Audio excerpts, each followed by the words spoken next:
ፈተና እንኳን ለክርስቲያን ዳግም ዘር ሁሉ አለው ግን ይበልጥ ለክርስቲያን ደግሞ ግድ ምልክቱም ነው። ስለዚህ ይኸው ፍልፍሉ ጤነኛ ሆኖ ተሽሎት ይኸው አባት በምርኩዝ መጥቷል። ያው መታመሙ እንደማሳወቅ ነው መሰለኝ በበትር መጥቷል። እኔ ደግሞ ኮሜዲ ጋር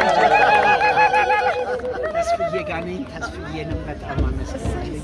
ቤተክርስቲያኑ አለች ማርያም አሳይኝ ወይ እንኳን ገና ነኝ እንደናንተ አይደለም ገና ከናንተ ጋር ወደ ኋላ እየተከተልኩ ነው። እነሆ እንግዲህ ዛሬ የበዓለ ሃምሳ የመጨረሻው 49ኛው የዕርገቱ ቀን ነው። ነገ ደግሞ መንፈስ ቅዱስ የበለጠ ለኛ በድጋሚ ጉልበት፣ ኃይል፣ ጽናት፣ መጽናናት ሊሰጠን በጎላ ሚካኤል በታላቅ ድምቀት ይከበራል። እንግዲህ እንደምታውቁት ነገ ብቸኛውና በመሃል ከተማ እምብርት ላይ የሚገኘው የጎላ ሚካኤል በታላቅ ድምቀት ይከበራል።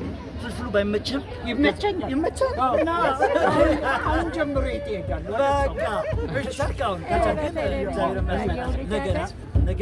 ነገ ፍልፍሉ እና ሌሎችም የፍልፍሉ ቤተሰቦች እንዲሁም መላው የኢትዮጵያ ኦርቶዶክስ አማኞችን በብቸኝነት የጰራቅሊጦስ ቀን ደግሞ ጰራቅሊጦስ ትልቅ በዓል እስካሁን ብዙ ሰው አያውቀውም። ቦታውን መጥቶ ይባረክበት። የተወሰነ ሰው ነው የሚያውቀው።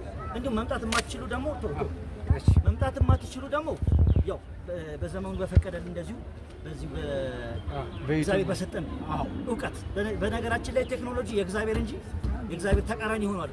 እግዚአብሔር ነው እውቀት የሚሰጠው። ያ ተቃራኒ ማበላሸት እንጂ እውቀት አይሰጥም አይደል? ስለዚህ በዚህ በቴክኖሎጂ ለጥቅም እንዳዋል ነው ሁሉ በጥቅም ስለሚውል መምጣት የማትችሉ በዛው በቴክኖሎጂ በዩቲዩብ በቲክታክ በሌሎች ቻናሎች በተለያዩ ድህረ ገጽ አገር ውስጥም ውጭ ሀገር መምጣት የምትችሉ ግን ኑና ከበረከቱ ተሳተፉ። የመባረክ ቀን ነው።